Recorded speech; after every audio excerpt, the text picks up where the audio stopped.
बंदो गुरुपद कंजय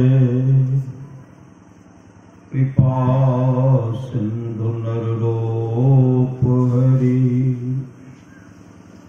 महामोह तम पुंज जासु बचन रवि करनि करो धन्य धन्य सतगुरु सुखदाय महिमा कही न जाय जो कुछ कहो तुम्हारी कृपा मोते कछु न बसाए। अव्यक्त रूप में प्रातः स्मरणीय अनंत श्री देवोचित परम पूज्य सदगुरु महाराज के चरणों में कोटि कोटि नमन।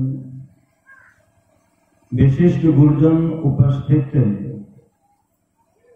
सत्संग प्रेमी महानुभावों, माताओं एवं बहनों, सभी के अंदर में बैठे हुए परमात्मा को कोटि कोटि नमन। संत महात्मा लोग कहते हैं मनुष्य जीवन की सफलता भगवत प्राप्ति में। यह तन बार बार मिलने को नहीं है, इसलिए आगे की यात्रा के लिए अभी से भगवत भजन रूपी धन संग्रह करो।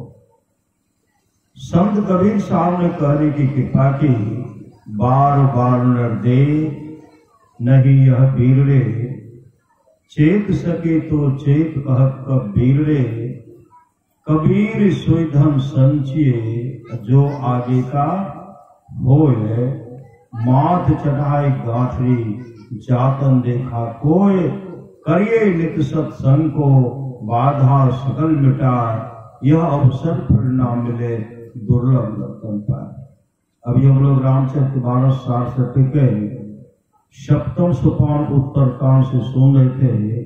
भगवान श्री राम अपने प्रजा को उपदेश के रूप में कह रहे थे, बड़े भाग मानुष संपावा,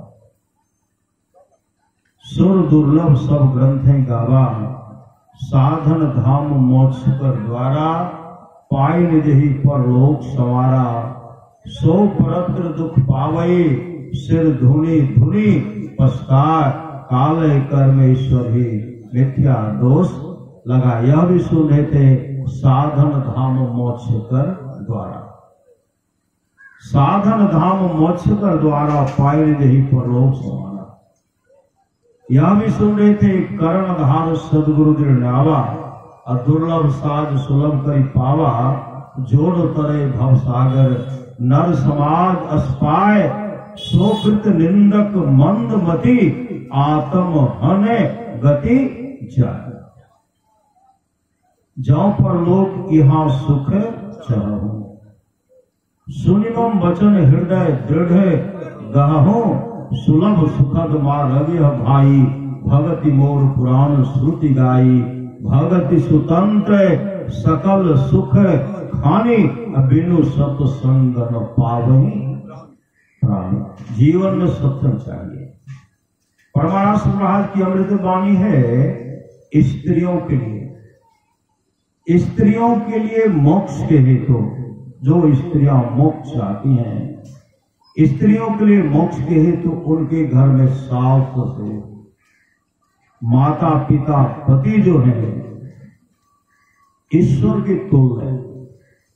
जो स्त्री अपने सास ससुर, माता पिता, पति की सेवा करेगी, गुरु से युक्ति लेकर के ध्यान भजन करेगी, ईश्वर भजन करेगी, वह घर में रहकर मोक्ष को प्राप्त कर लेगी। घर में रहकर कहीं जाने का आवश्यकता नहीं है। इसलिए परमानंद महाराज ने कहा, परिवार के साथ रह करके भक्ति करो। जो परिवार के साथ रह करके भक्ति करता है वह स्वधंधी, वह स्वधंधी बन है। लेकिन माता पिता के आज्ञा का पालन होना चाहिए, पति के आज्ञा का पालन होना चाहिए, सास ससुर का सेवा चाहिए, सेवा। भगवान राम वशिष्ठ जी का संवाद है, जो वाणी विचार के द्वारा अपने पिताजी को प्रसन्न कर लेते हैं, अगर पिताजी खुश हो गए, ब्रह्मा विष्णु महेश खुश हो जाते हैं। जो वाणी विचार के द्वारा अपने माँ को प्रसन्न कर लेते हैं, अगर माँ खुश हो गई, लक्ष्मी सरस्वती पार्वती जी खुश हो जाती है। माँ खुश हो गई, लक्ष्मी सरस्वती पार्वती जी खुश हो जाती हैं। जो भाई भाई प्रेम से रहते हैं, तमाम देवता खुश हो जाते हैं। जो गोतनी गोतनी में प्रेम से रह रही हैं, तमाम देवियां खुश हो जाती हैं। जो गुरु को प्रसन्न कर लेते हैं, विश्व ब्रह्मांड में जितने ऋषि मुनि हैं सब खुश हो जाते हैं। कहीं जाने का आवश्यकता नहीं है। इसलिए भगवान श्री राम कहते हैं, भगति सुतंत्र सकल सुख खानी बिनु सत्संग न पावे प्राणी। भगवान श्री कृष्ण क्या कहते हैं, निष्पाप उद्धव जी, कोई कितना भी अश्वमेध यज्ञ कर ले, कृष्ण आदि आदि व्रत कर ले, उसके द्वारा में सुलभता से प्राप्त नहीं होता। बस एक सत्संग ऐसा जरिया है जिसके द्वारा में सुलभता से प्राप्त हो जाता, उस भक्त के बस में हो जाता और उस भक्त का परम कल्याण हो जाता। आप लोग जानते होंगे, श्रीमद् भागवत महापुराण में आया है, राजा परीक्षित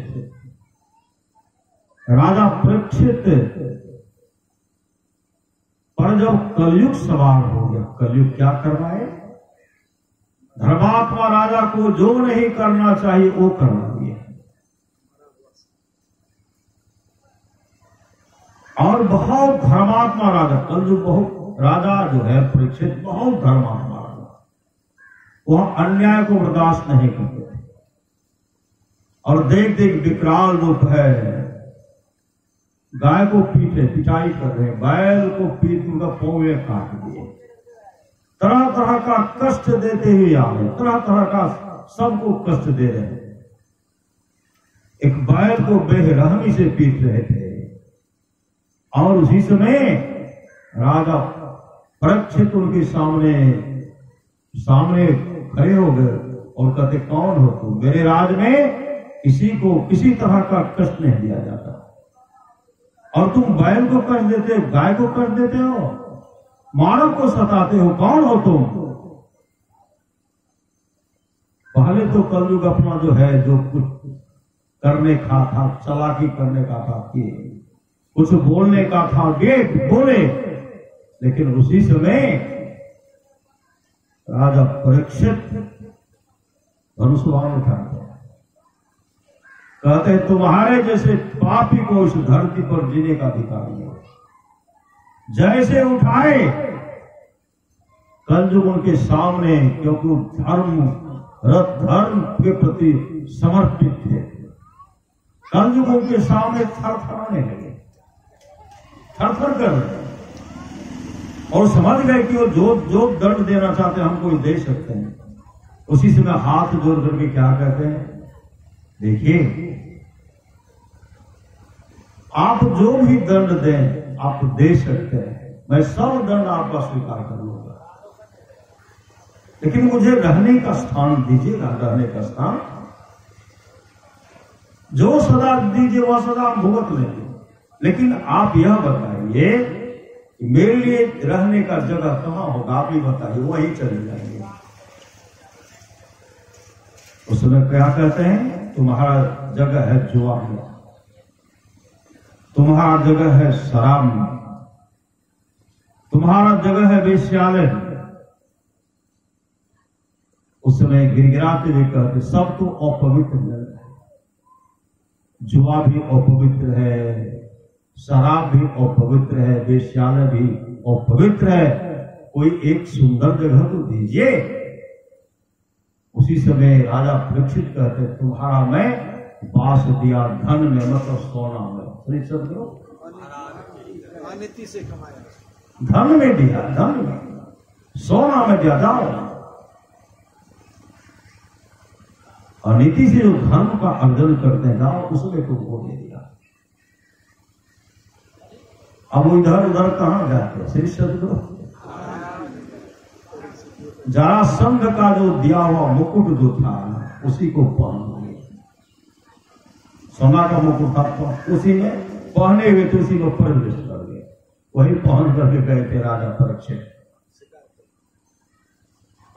उसी में प्रवेश कर गए। प्रवेश कर गए, जो नहीं कराने का सो करा दिए, शिकार खेलने के लिए दौड़ा दिए। श्री सदगुरु रास्ते में जा रहे, जोरों की प्यास लग गई, पानी ढूंढ रहे, पानी नहीं मिल रहा है। ऋषि के आश्रम में जाते हैं, ऋषि के आश्रम में जो घड़ा था पानी का घड़ा था, जो कमंडल था एक बूंद ही पानी नहीं, कहीं इर्द गिर्द में कहीं पानी नहीं। कलयुग का प्रभाव देखिए, जो नहीं कराने का सो करा दिए। और समिक मुनि ध्यान में बैठे और उसी समय उनको काफी झिझोड़ते हैं, चीखते चिल्लाते हैं। और तो अंतः साधना में लीन थे, आत्मस्वरूप में आत्मस्वरूप का दर्शन कर रहे थे, उसमें मग्न थे। आप निओरते उनको झकझोरते हैं, फिर भी टस से मस नहीं हुआ। तो क्या किए? बगल में एक मारा हुआ सर्प था, उठा करके गले में लपेट लिया और वहां से चल पड़े। और जैसे घर आते हैं, जैसे मुकुट खोल करके रखते हैं, मुकुट खोल करके सोना का मुकुट जैसे जहां रखे वहां तो कलयुग ठहाका मार रहा। श्री सदगुरु ठहाका मार करके हंस रहे हैं और राजा परीक्षित देख रहे हैं कि यह तो कलयुग हंस रहा। मैंने क्या कहता? मैं कलयुग का सबसे बड़ा संत का सेवा करने वाला राजा मैं, धर्मात्मा राजा मैं था। आज तक मेरे द्वारा किसी तरह का अनिष्ट नहीं हुआ, मैंने क्या कहा? तब देखे हैं सब तो कलयुग का खेल है। श्री सदगुरु कलयुग ने करवा दिया। उसी समय कुछ बालक चले गए जहां श्रृंगी समिक मुनि का पुत्र था, वो खेल रहे थे। वहां पहुंचते हैं और जा करके कहते हैं, श्रृंगी तुम यहां क्या कर रहे हो? और देखो तो अपने पिताजी को देखो, किसी ने तुम्हारे पिताजी की गले में सर्प मारा हुआ सर्प को लपेट दिया है। उसी समय वो जो खेल रहे थे, कौशकी नदी के किनारे खेल रहे थे, पानी में घुस गए और चुल्लू में जल लेकर के संकल्प करते हुए कहते हैं, जिसने मेरे पिताजी के साथ ऐसा दुर्व्यवहार किया है वही तक्षक उनको 7 में दिन ध्वंस करेगा और उनकी अधोगति होगी, वो नरकगामी हो जाएंगे। यह कह करके जैसे यहां आए, घर आए, आश्रम आते हैं, पिताजी से कहते, पिताजी आपके साथ जिसने दुर्व्यवहार किया था, आपके गले में बड़ा हुआ सर्प लपेट गया था, मैंने उनको साथ दे दिया।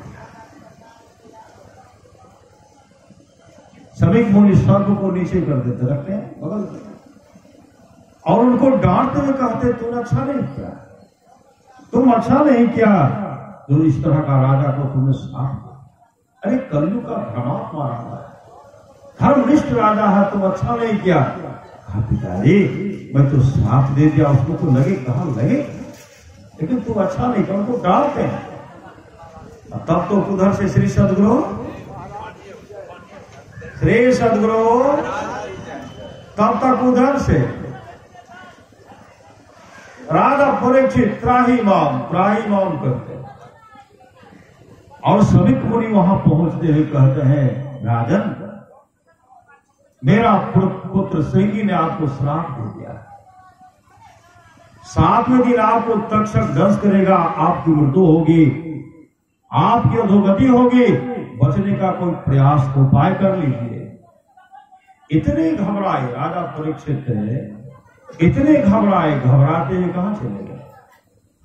राजपाट अपने पुत्र को सौंप दिए, जन्मेजय को गद्दी पर से बचा दिया, भागे जंगलपुर भाग रहे, भागे तो ऋषि मुनि को वहां जो ऐसे जगह पर गए, बहुत ऋषि मुनि वहां ऋषि मुनि का पदार्थ हुआ, और वहां जाकर के कहते हैं, हे ऋषिवर मुझे बचा लीजिए, हमारी अधोगति होगी, हमको तक्षक दंश करेंगे, 7वें दिन हमको तक्षक दंश करेंगे, हमारी अधोगति होगी, मुझे किसी तरह बचा लीजिए।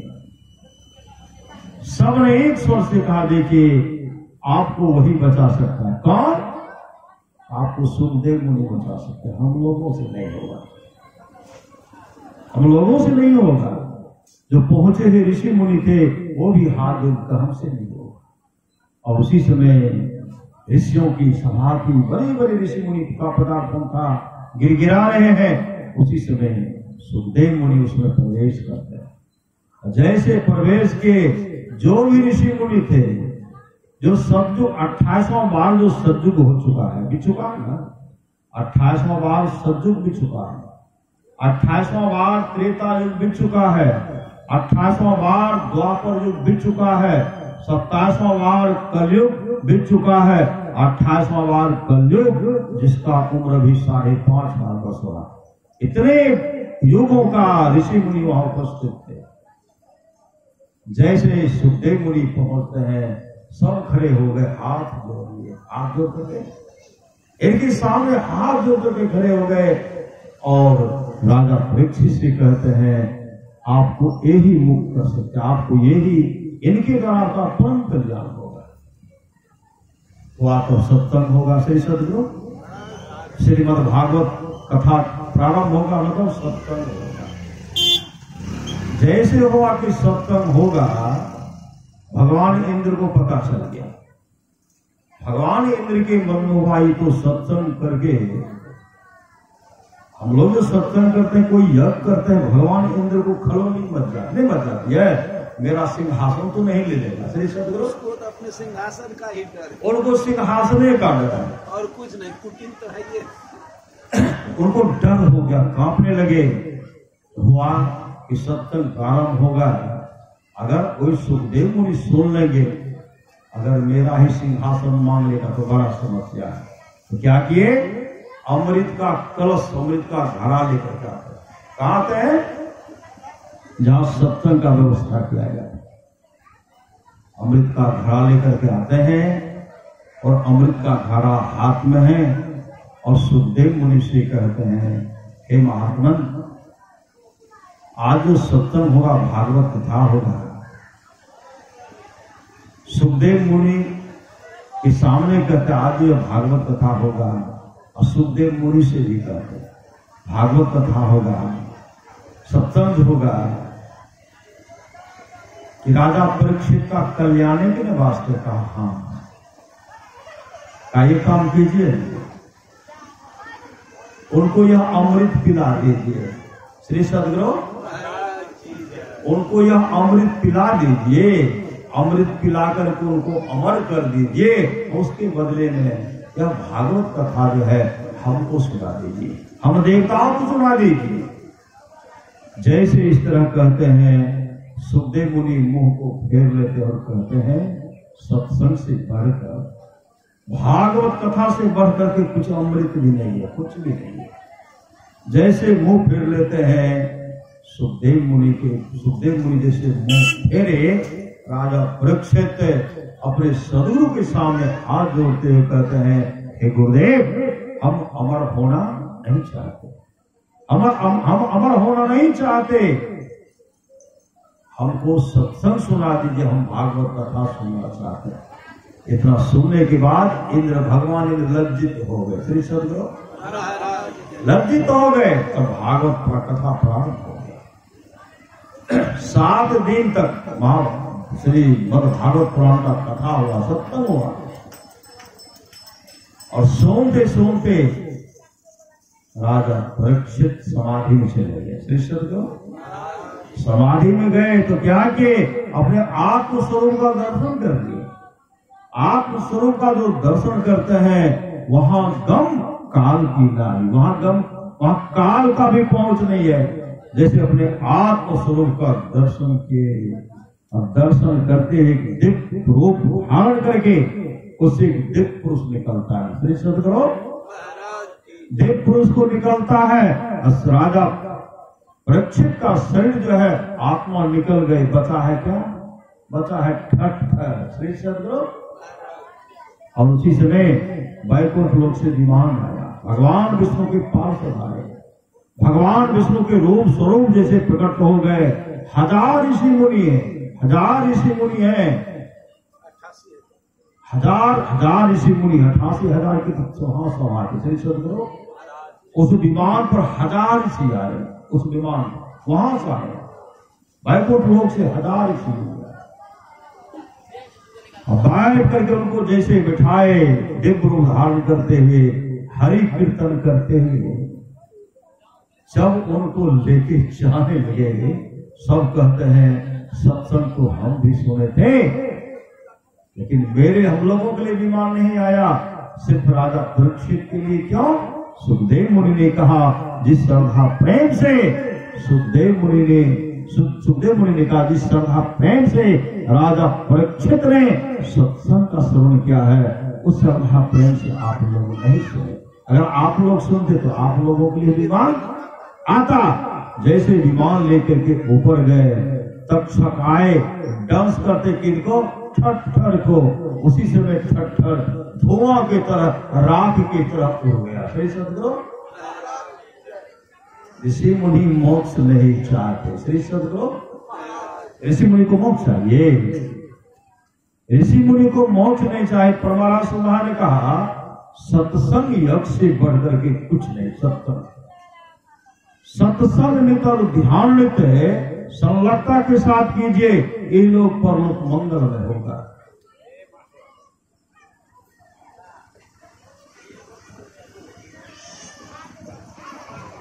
भगवान श्री कृष्ण कहते हैं, निष्पाप उद्धव जी, कोई कितना भी अश्वेत व्रत कर ले, कृष्ण चंद्र आदि व्रत कर ले, उसके द्वारा में सुलभता से प्राप्त नहीं होता।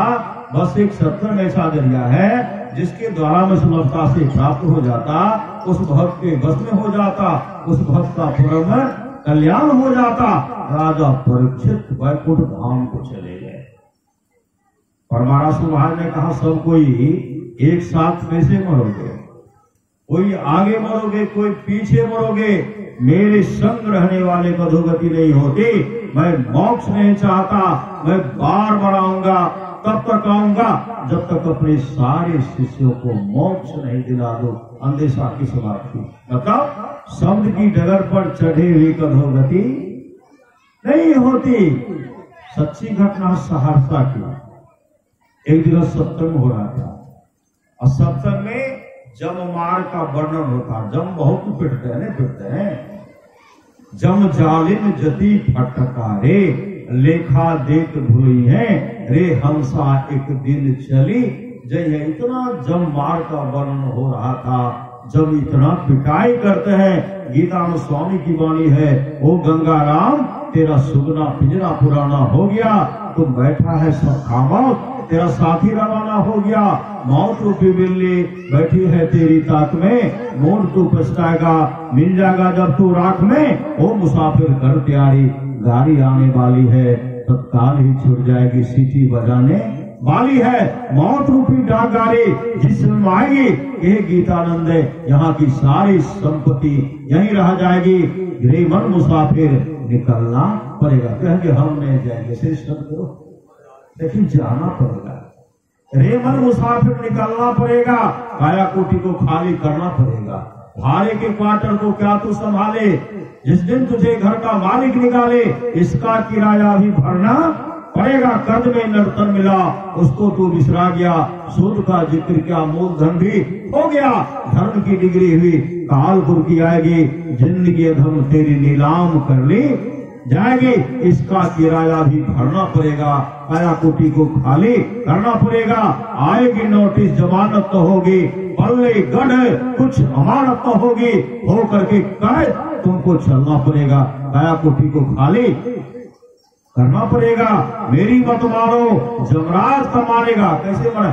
मार मार करके, मुकदर मार मार करके मारे। किसको मारेंगे? जो सत्संग करेंगे उनको मारेंगे नहीं। जो सत्संग से दूर रहेंगे, जो माता पिता का सेवा नहीं करेंगे, सास ससुर का सेवा नहीं करेंगे, पति का सेवा नहीं करेंगे, ऐसे लोगों की कुटाई होगी। श्री सदगुरु जो नशा का सेवन करेंगे, जो मछली मांस का सेवन करेंगे, ऐसे लोगों की कुटाई होगी और पिटाई होगी और घोर नरक में दुख सहना पड़ेगा। काया कुटी को खाली करना पड़ेगा। मेरी मत मानो, जमराज का मानेगा, तेरा कर्म द्वारा तुझे मार भगाएगा। घोर नरक में दुख सहना पड़ेगा। काया कुटी को खाली करना पड़ेगा। कहे गीतानंद फिरेगा तो रोता, 1,84 बीचे खाएगा गोता।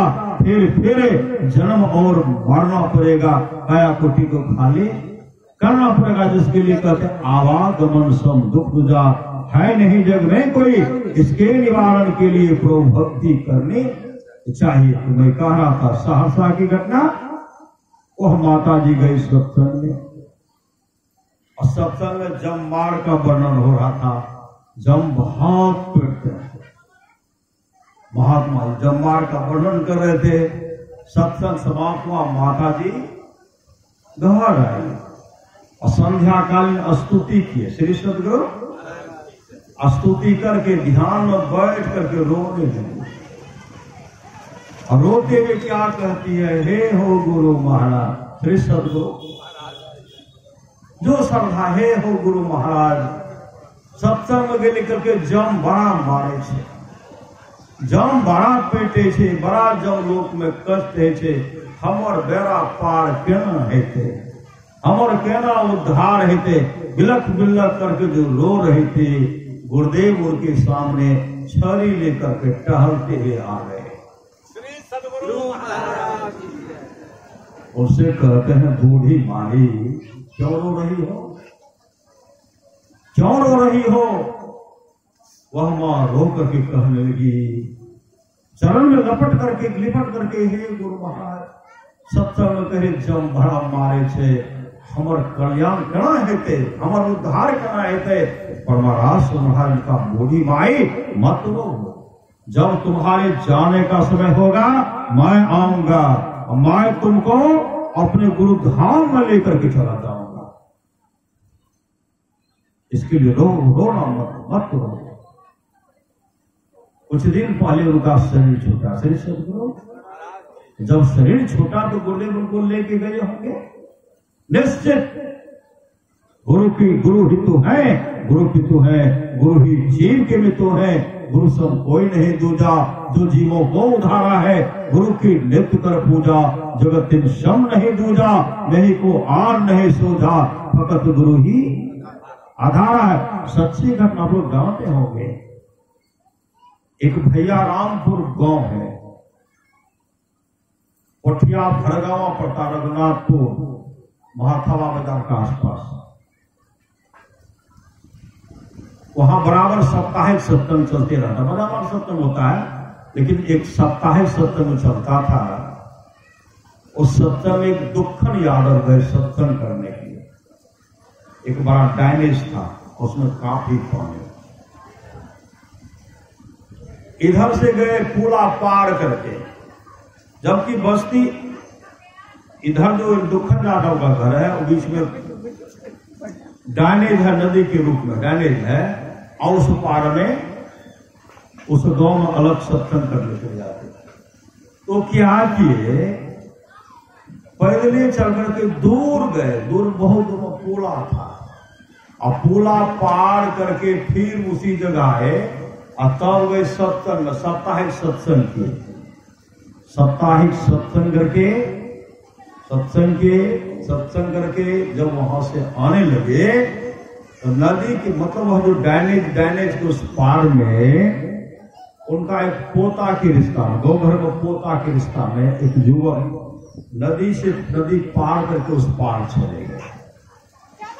और कहते हैं, दादा कैसे, हाँ की कहे छो, कहते घरे ने जब होता, हाँ घरे जो आवो ना, हमारा कन्हा पर बैठा घूर कर कते दूर पुला से बहुत दूर, काफी अंधेरा रहे तो अब हमरे कन्हा पर बैठा पार कर दे छे। इतने पैर छे, नको ने लिए इतने पैर में लिए अहना के लिए। क्योंकि नहीं हम नहीं जाए, हम डूब जाओ, हम कपड़ों भीग जाए। क्योंकि नहीं पूछाओ कन्हा बेटा क्या डर रहे थे, कन्हा पर बैठा लिए। वो दुखन बाबू नाम का सुमरण कर रहे हैं। नाम का सुमरण जो कर रहे हैं, उनको कंधे पर बैठाए। और कंधे पर बैठा करके जैसे वो आए थे वैसे मुड़ करके, जैसे इतना ही पानी था, आए थोड़ा जगह बीच में जब आए, हल्का पांव फिसला, अथाह पानी में चला गया। अथाह पानी में चला गया। अथाह पानी में गया तो अब पोता जो कि हम पार लगा देंगे, वह पोता जो उबडूब कर रहा है, उबडूब करने लगा। और दुखन बाबू नाम का सुमरण कर रहे हैं। गुरुदेव की वाणी है, गुरुधन्य है, गुरुधन्य है, गुरुधन्य है दाता दयाल, दया करे अवगुण हरे, दे टाल भव जंजाल, सब मिल कहो जपते रहो जी, बने रहो खुशहाल, हरदम रटो कब हो न हटो, तो ही छेड़ेगा ना काल। को क्या किए, वो नाम का सुमरण कर रहे हैं। अब तैरने के लिए आता नहीं था। पोता के मन में हुआ कि दादा को पहले कंधे पर से नीचे फेंकते हैं, अब तब होगा तो मतलब कुछ सहारा देकर के बाहर करेंगे। जैसे पानी में कंधे पर से फेंकते हैं, दादा गड़गड़ा करके भीतरे चले गए। श्री सदगुरु भीतर गए तो दादाजी निकलेगा तब न किसी तरह पकड़ लेंगे। निकले ही नहीं, बहुत देर इंतजार किए, जब नहीं निकला तो दौड़ करके बस्ती गए गांव। और गांव जाकर के क्या कहते, दुखन दादा डूब गए, दुखन दादा डूब गए। सब वहां से आए, वहां से गांव के लोग उमड़ पड़े। जब आए उसमें जब घुसते हैं तो मिलिए नहीं रहा। श्री सदगुरु मिलिए नहीं रहा, इधर देखो कहीं नहीं मिल रहा। तब एक सज्जन आए और कहते हैं कतः गिरल है, कतः डुबलो, कोई जगह गत है वही जगह है। श्री सदगुरु वैसा है। एक आए, उसमें जैसे गोता मारते हैं, भीतर जब गए उनको पकड़ करके ऊपर लाए। ऊपर जब लाए तो पकड़ करके जैसे नदी के किनारे में लेके जाते हैं, और वैसे पेट को दाबते हैं तो एक को बूंद पानी नहीं है। श्री सदगुरु जैसे पेट को दाबे, एक को बूंद पानी नहीं, आंख खोलते हैं। श्री सदगुरु इंतजार किए। अब जाने में 15 मिनट, आने में भी 15 मिनट, लगभग पौने घंटा लगा उनको। जब आंख खोलते हैं तो देखते हैं हमें कतः छे। श्री सदगुरु तोड़ा के कतः हो, सब कहते तो डूब गेल हो, कन्हा फंसे कन्हा बिगड़ल, कहते हाँ डूब गेलिए।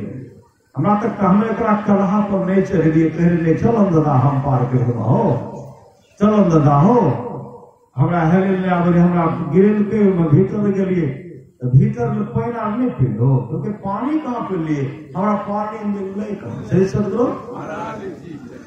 जैना भीतर गेलिए न, बहुत सुंदर बिछावन बिछाए। गुरु महाराज सिंहासन पर बैठल, गुरु महाराज सिंहासन पर बैठल रहे। तो बैठ हम गुरु महाराज के दर्शन करे, पानी कहाँ मिले। सही सदगुरु नदी होता है डूबने के लिए, नहीं होता है। और नदी में डूबेंगे तो पानी नहीं पिएंगे, एक बूंद भी पानी उनके अंदर में नहीं गया। तब उनको पूछते हैं, पौने घंटा लगा, आप बचे कैसे?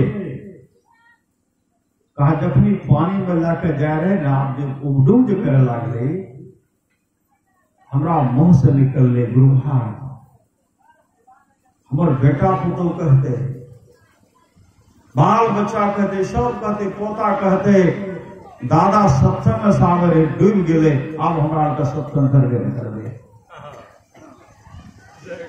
डूब गए, अब हमारा का सत्संग नहीं करवे।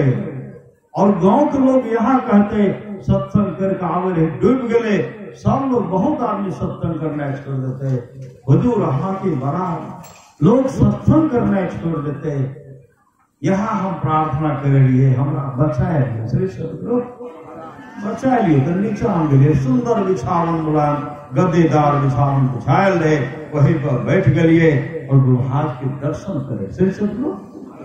आज वो जीवित है, आज वो जीवित है। तीन लोक नो खंड में भूते राम को करता करे न कर सके गुरु करे ते हो राम कृष्ण सो गोबरो तिन्हों तो गुरु किन्ने तीन लोक के वे धनी जो गुरु आगे अधीन। और सच्ची घटना आप लोग जानते होंगे कि रामचंद्र बाबू थे गुरु आज के समर्पित भक्त। अपने पत्नी से कहते हैं हमरा कुछ खिलाओ श्री सदगुरु हमरा खिलाओ कुछ भोजन करावो।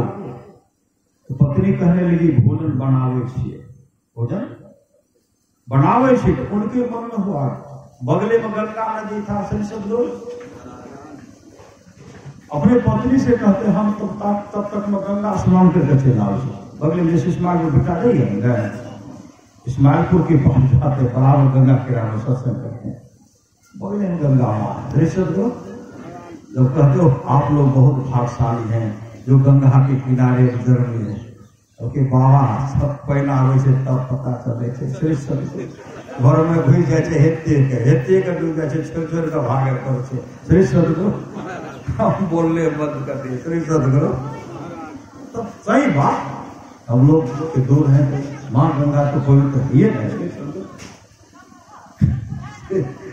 उसी समय वो गए अपने पत्नी से कहते हैं हम गंगा स्नान करके आए जैसे गंगा में गोता लगाए जैसे गए तो गए रह गए श्री सदगुरु निकले ही नहीं। गांव के लोग हल्ला कर दिए कि रामचंद्र बाबू जो डुबकी मारे निकल भी नहीं किया तो गए। हल्ला कर दिए पूरे गांव के लोग आए अब इधर खोजिए उधर और गंगा की तीव्र गति धारा में उसी समय पत्नी उधर से आए। पत्नी गंगा की नदी में किनारे में द्रव करके विलक करके रोकने लगी। गुरुदेव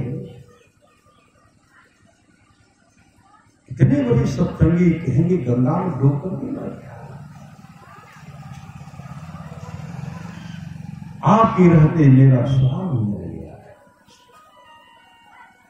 लोग क्या से क्या कहेंगे इतने विलक करके रोई। एक कोई दिव्य पुरुष आए श्री सदगुरु वहां लगा कि गंगा में कूदे बीच वहां जाते हैं बीच में जाकर के गंगा में कूदते हैं। अब कूदते हैं जैसे विशाल बड़े बड़े गाड़ी को क्या करते कौन किरान को उठा लेते हैं किराने कहते हैं उसको पकड़ करके किनारे लाए। किनारे जब लाए एक बूंद भी पानी नहीं आंख खोलते हैं श्री सदगुरु। इसलिए गुरु हितु है गुरु पितु है गुरु ही जीव के मितु है गुरु सम कोई नहीं दूजा जो जीवों को उधारा है गुरु की नित्य कर पूजा जगत इन सम नहीं दूजा मैं ही को आन नहीं सूझा भगत गुरु ही आधारा है। प्रमसन बाबा देवी साहब की वाणी है सच्चा शिष्य है जो गुरु को परमात्मा के तुल जानकर आदर करते हैं। हम लोग क्या कर रहे हैं आदर सिखवाओ कर रहे थे। बाबा हम तीन भाई लिए एक भाई पहले चल गए सोच गया दो भाई छे एक भाई के एना मृत्यु भै गए बड़को चल गए पिछलो चल गए हम बिचला करो रोने लगे एक भातृप्रेम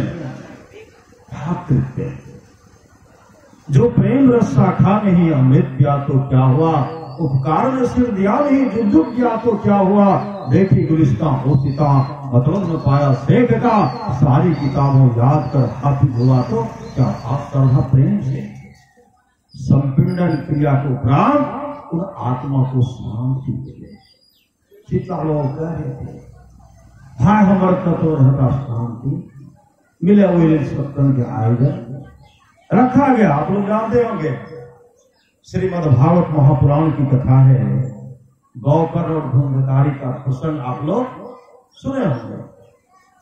धुंधकारी अपने माता पिता के साथ अच्छा व्यवहार नहीं किए, अच्छा व्यवहार नहीं किए, मां को चेला से मारते थे, पैसा लाओ, दुराचारी थे, पैसा लाओ, पिताजी को पीटते थे, सब धन को बर्बाद कर दिए, शराबी जुआरी, मतलब इस तरह हर ढंग से वह कुकर्मी बन गए। कई वेश्या को घर में लाए, पैसा दो, पैसा दो, मां को जलती हुई आग की चेला से लकड़ी से मार दो। अंत मां कुएं में डूब करके आत्महत्या कर ली, मर गए। अब पिताजी को जब पीटने के लिए चले गए, उसी समय गौकर्ण कहते हैं, पिताजी अरे इनके हाथों क्यों मरते हैं?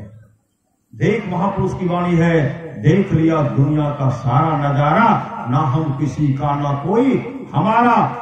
झूठी है दुनिया, झूठी बातें, झूठी है प्रीति, झूठी रातें, झूठा है संसार सारा। देख लिया दुनिया का सारा नजारा, ना हम किसी के ना कोई हमारा।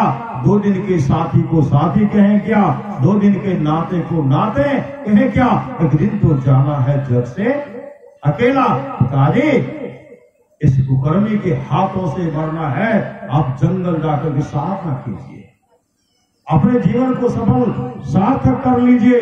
उसी समय उनके पिताजी निकल पड़े, घर से निकल पड़े, घनघोर जाकर के मुस्तैदी के साथ ध्यान भजन के अपने जीवन को सफल सार्थक।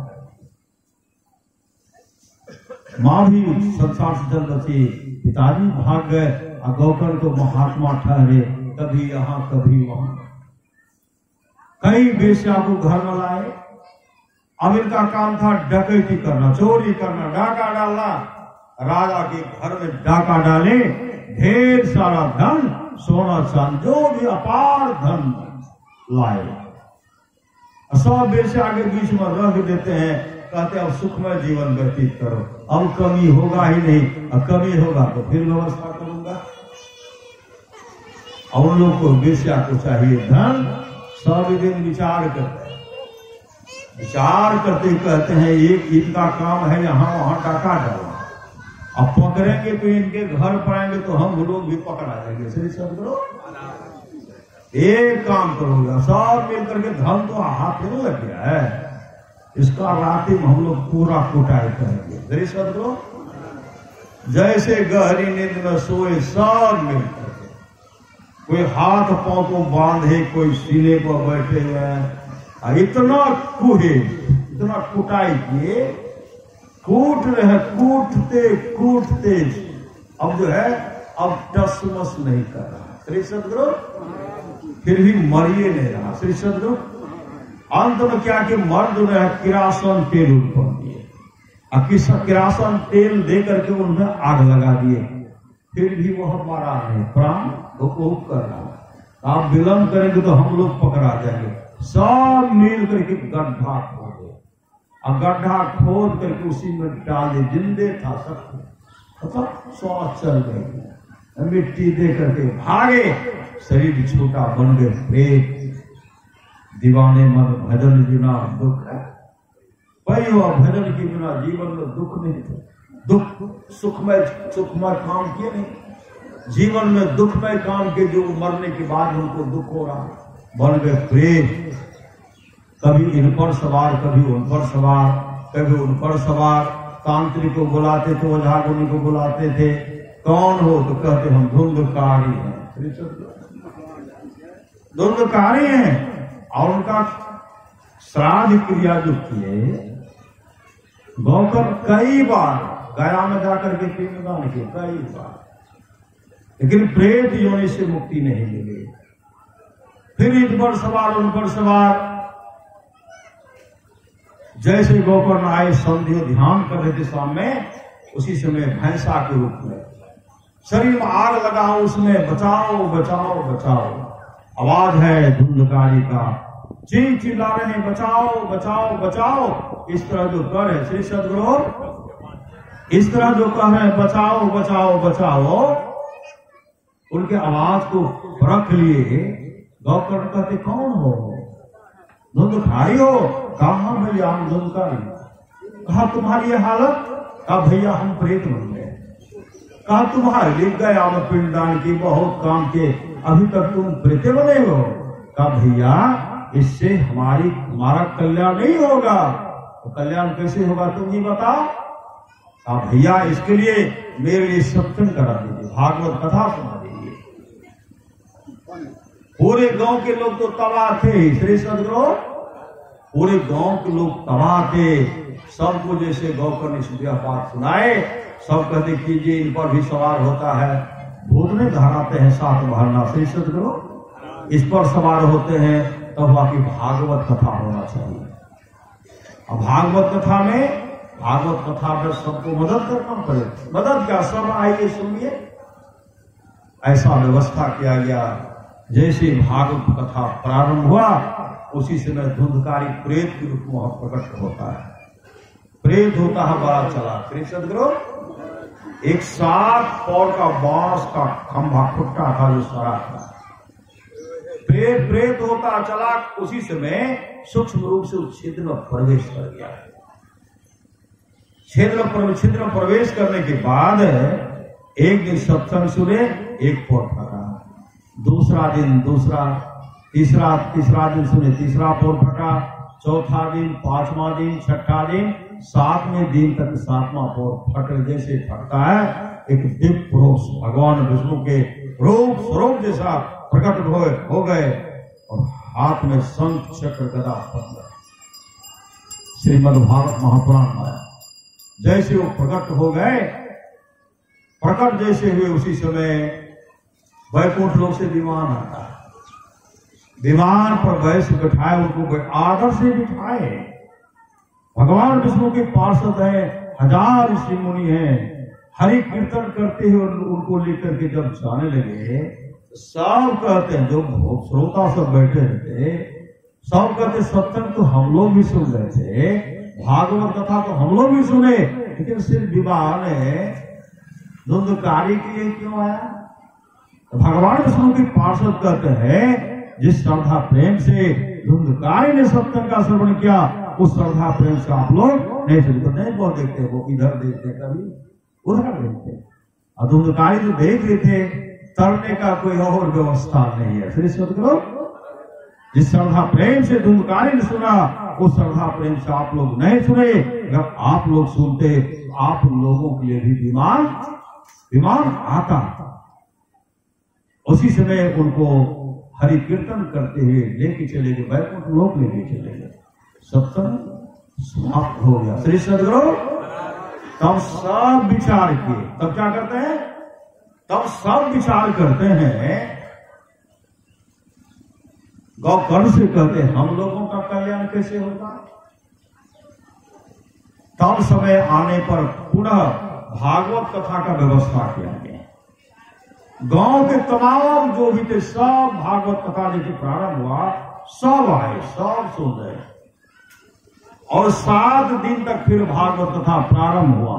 श्री सदगुरु जैसे 7वें दिन भागवत कथा समाप्त होता है, उस दिन वैकुंठ लोक से विमान आता है और उस विमान पर गांव के एक भी व्यक्ति नहीं बचे। सब सुनते थे, एक भी चौपाया, एक भी गाय, एक भी बैल, एक भी कुत्ता, एक भी चूहा, एक भी सर्प, कोई जीव जंतु, कोई कीड़ा मकोड़ा नहीं बचे। विमान पर बैठ करके वैकुंठ लोक लेके चले गए। इस सत्संग का फल है। करिए नित सत्संग को बाधा सकल मिटा, यह अवसर फिर ना मिले दुर्लभ नर्तन। इसलिए सत्संग लेते और ध्यान लेते संलग्नता के साथ कीजिए, यही लोग परलोक मंगल में होगा। परमाराष्ट्र भागी वाणी है, जो लोग बहुत दिनों से सत्संग करते आ रहे हैं, अभी कर रहे हैं, आगे भी करेंगे, वे सभी महासुख के भागे होंगे। तो हम लोग कैसे करेंगे? श्री सदगुरु हम लोग कैसे करेंगे? इसके लिए स्त्रियों के लिए कहा गया है, माता पिता सास ससुर पति का सेवा कीजिए। भोजन जो बनाते हैं ना, क्या करना चाहिए? श्री सदगुरु अपने इष्ट को चढ़ाते नहीं चढ़ाते हैं। पहला रोटी गाय को दीजिए, महापुरुष की वाणी है, पहला रोटी साधु को दीजिए। श्री सद्गुरु साधु तो हर जगह मिलेंगे नहीं मिलेंगे। घर में इष्ट का तस्वीर है, गुरुदेव को चढ़ाइए। साधु श्री सद्गुरु उनको चढ़ाइए। पहला रोटी सद्गुरु को, श्री सद्गुरु, दूसरा रोटी गाय को, और तीसरा रोटी कुत्ता को, और कुछ टुक्का कौवा को भी दे दीजिए। गरुड़ पुराण आया श्री सद्गुरु, जो कुत्ता को भी आधा टुक्का देंगे, कौवा को भी आधा टुक्का देंगे, उसके जीवन बहुत बड़ा दान बन जाएगा। और शरीर छोड़ने के बाद कभी अन्न के लिए उनको तड़पना नहीं पड़ेगा, तृष्णा नहीं पड़ेगा। गरुड़ पुराण उलट करके पढ़िए। गरुड़ पुराण बताया गया सत्संग करना चाहिए। सत्संग तो झांप देते हैं श्री सद्गुरु, सत्संग के बारे में बताते नहीं है श्री सद्गुरु। गरुड़ पुराण का पाठ करवाइए श्री सद्गुरु, सत्संग करते हुए श्री सद्गुरु। सत्संग रखिए ना, गरुड़ पुराण का पाठ हो गया। सत्संग का पाठ कीजिए, रामायण जी का पाठ कीजिए, और देखिए जीवात्मा की शांति हेतु जो चलेंगे उनके लिए शांति, और जो हम लोग अभी तक रह रहे हैं और चलेंगे तो हम लोगों को शांति मिलेगी। इसके लिए माता पिता का सेवा कीजिए। भोजन बनाते हैं, सास ससुर का सेवा भोजन दीजिए, माता पिता को भोजन दीजिए, पति को भोजन दीजिए। बहुत जगह क्या करते श्री सद्गुरु, माय के समाचार कहियो, माय तो आवे छे से माय तो को नहीं रहे छे श्री सद्गुरु। बाबू बाबू वो नहीं रहे छे।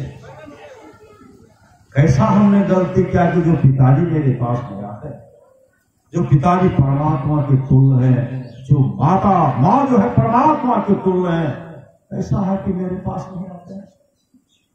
एक ऐसा पुत्र होता है समर्पित होकर के जो माता पिता का सेवा करते हैं, ऐसे लोगों को कभी अन्न की कमी नहीं होगी।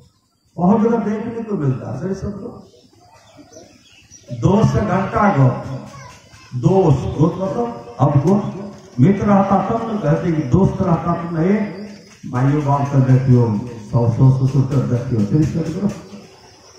अब दोस्त से घंटा पंजाब में गो कौन से होगा, उसे पूछिए बाबू जी के समाचार को, बाबू तो कहाँ देखे थे भाई के, और भाई से तक गो पे नहीं। समझो हर घर की कहानी है।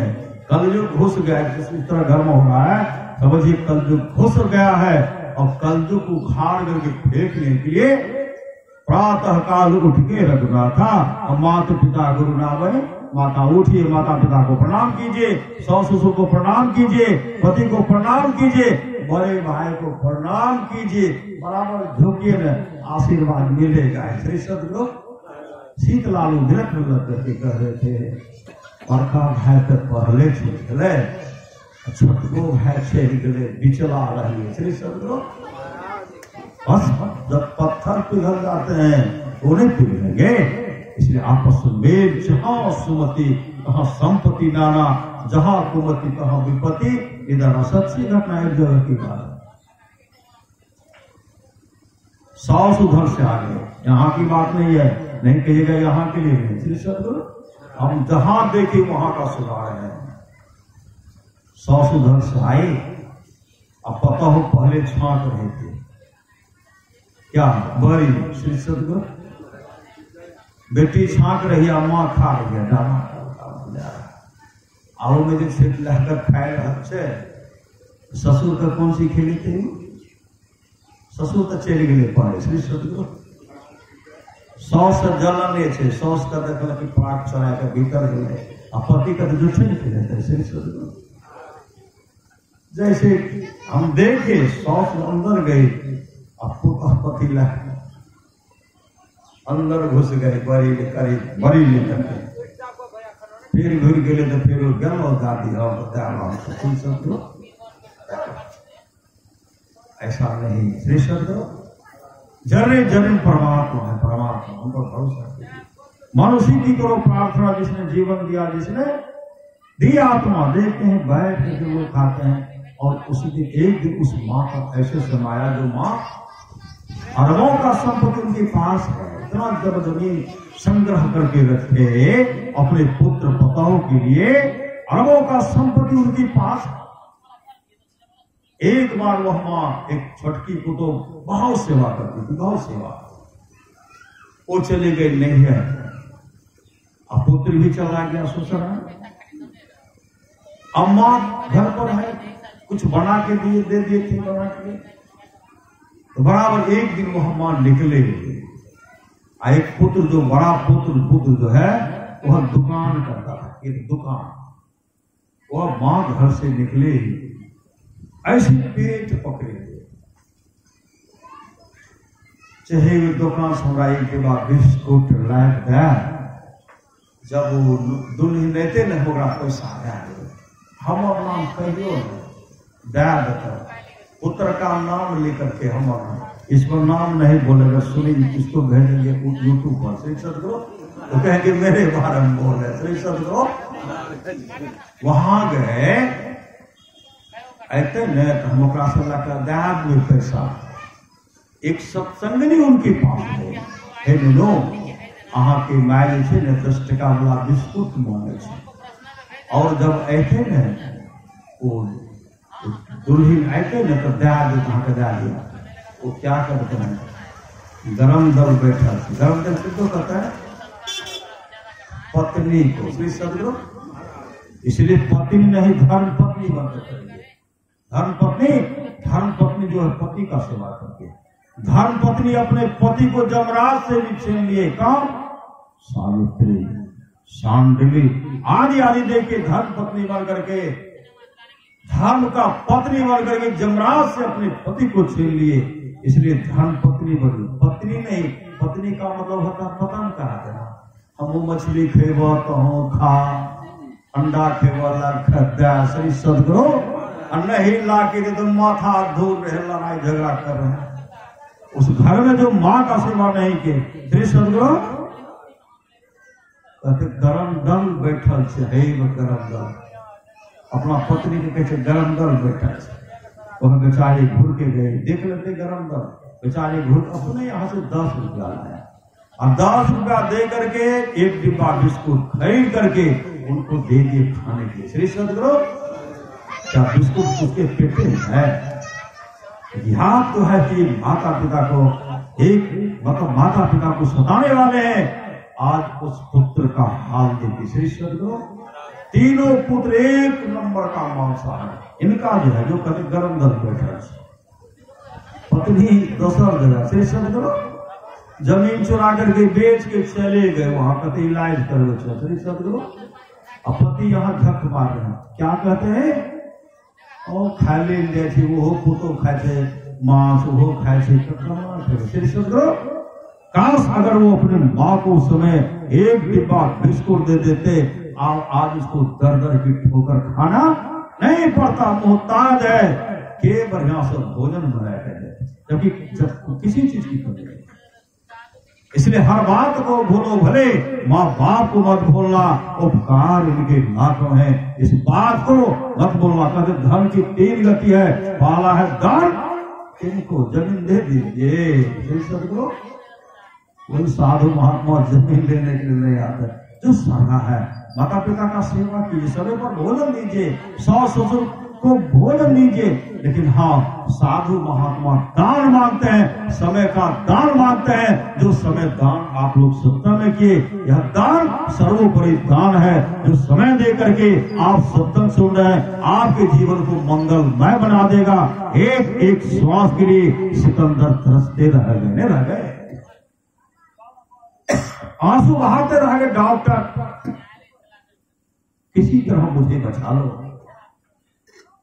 ढेर सारे धन दूंगा, सोना चांदी का माल लगा दूंगा, मुझे बचा लो, जिससे कि मैं अपनी मां का दर्शन कर सकूं।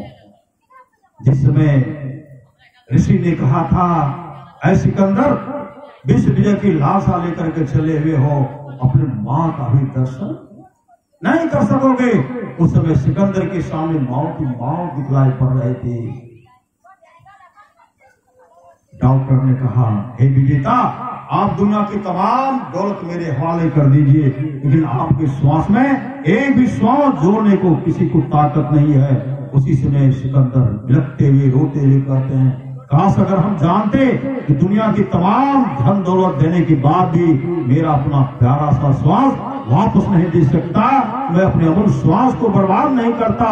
संत कबीर ने कहा, कहता हूँ कहीं जात हूँ, कहीं बजाए ढोल, सौसा खाली जात है 3 लोग का मोल, ऐसे महंगे मोल का एक श्वास जो जाए 3 लोग न पुत्र काहे ढोल मिला। इसलिए अपने जीवन की बातों को सदगुरु को हवाले कीजिए। जो हवाले नहीं करेंगे कहते रंगवा लागतो भाई चली ही की गिरिया रंगवा लागतो।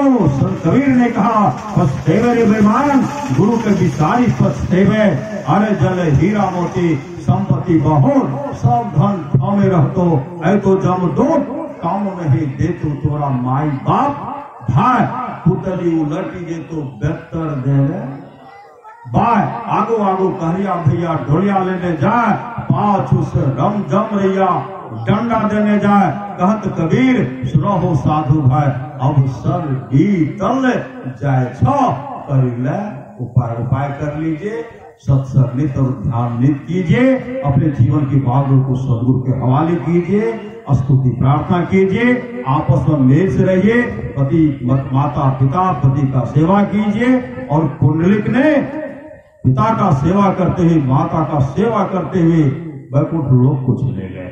नरोत्तम पहले माता पिता का सेवा नहीं करते थे, जब अपने जीवन के बालों को सदगुरु के हवाले किए, भगवान कृष्ण प्रकट होते हुए कहते हैं, ऐ नरोत्तम, तुम जो चाहते हो माँ का सेवा नहीं करो, पिता का सेवा नहीं करो, जीवन में सदगुरु धारण नहीं करो, और जो तुम चाहते हो मेरा वैकुंठ लोक को प्राप्त कर सकोगे, वह कभी होने वाला नहीं है, कभी होने वाला नहीं है, कभी होने वाला नहीं है। कल्याण चाहता है, अपने जीवन के बालों को सदगुरु के हवाले करो, माता पिता का भरपूर सेवा करो। जिस दिन माँ के आंख से पिता के आंख से सुख का आंसू बह गया, उस दिन तुम्हारा जीवन मंगलमय होगा, तुम्हारा परम कल्याण होगा। भगवान उसको प्रकट होते कहते हैं, अपने जीवन के बालों को सदगुरु के हवाले करो, तब नरोत्तम भजन भेद किए, माता पिता का भरपूर सेवा किए। भगवान बद्रीनारायण को दर्शन देने के लिए आए, मोक्ष धाम को चले गए, पुंडलिक भी मोक्ष को प्राप्त किए श्री सदगुरु।